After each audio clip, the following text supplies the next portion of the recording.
Hello everyone, my name is Lucy. Today I'm going to read the story Making the Best of It. I learned in Abeka lesson 43. Grade G2. Grade 2, not G. Grade 2. Okay. Making the best of it. What a dreamy day this is. Dreary day this is, said old Grey Goose to Mr. Brown Hen. Yes, it is a gloomy day, answered Mr. Brown Hen. Mrs. Brown Hen. They stood at the henhouse window and watched the snow fall outside. Every corner of the farmyard was turning white. I am very hungry, said a duck nearby. A group of chicks standing huddled together added, and we are very thirsty. The farmer's son usually fed them each day, but today he did not come. As hour after hour went by, the animals became very unhappy. The cold winter wind howled around the henhouse. Now, White Rooster was not like the other animals. He appeared to be quite happy as usual. No other animal in the farmyard ever seemed as content as White Rooster. Well, says White Rooster as he looked around the henhouse, you all seem to be down in the dumps today. No one answered. This was too much for White Rooster. He stood first on the foot and then on the other. He turned his head from the side to side of one of the little hens hopped down from her perch. She strutted over to White Rooster. Well, when we are full and happy and have had plenty to eat, we are lively. No, lively. Lively, said the little hen. But when we are starving, we can hardly hold your head up. Our head up. If I ever see that farmer's son again, I'll peck his foot, squawked another rooster.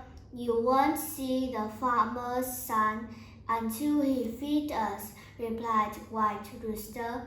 Then you'll be busy pecking the corn. Not him. Oh, don't talk about corn, squawked Mrs. Brown Hen. I am so hungry. I am hungry too, said White Rooster, but it could be worse. We could be surrounded by hungry foxes. At least we can stretch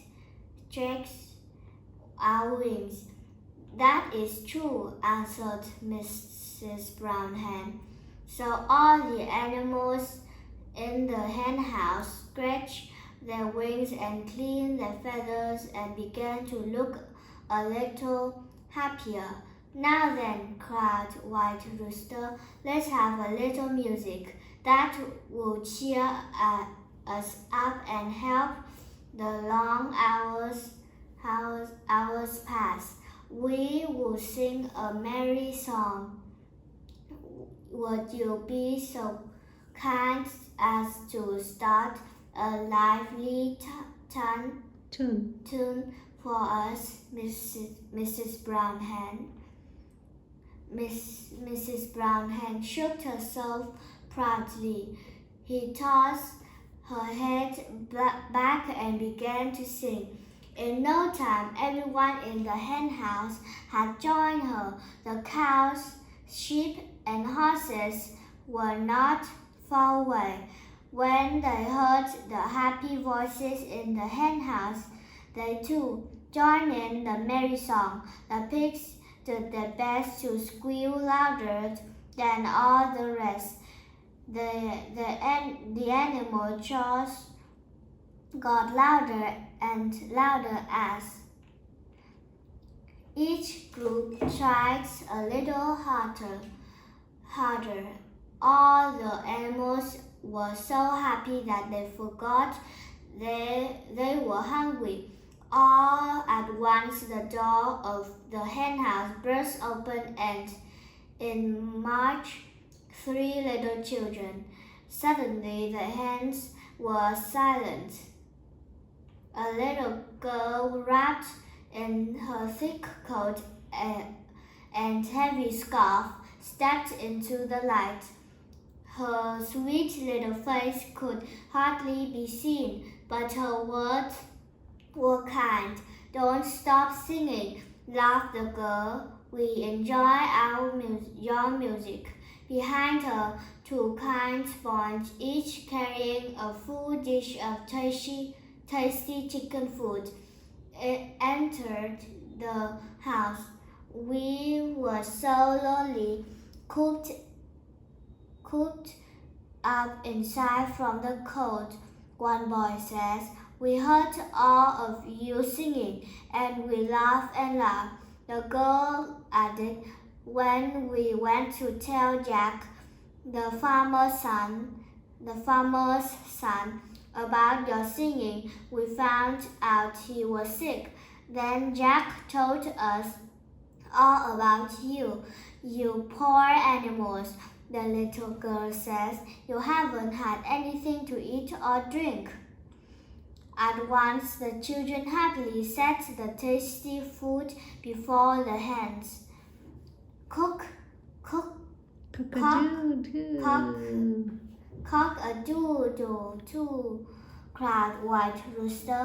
"All his comes from making the best of things."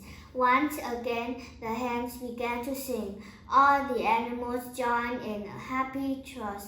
And even Jack smiled as he heard the merry music from the farmhouse. Goodbye. Goodbye.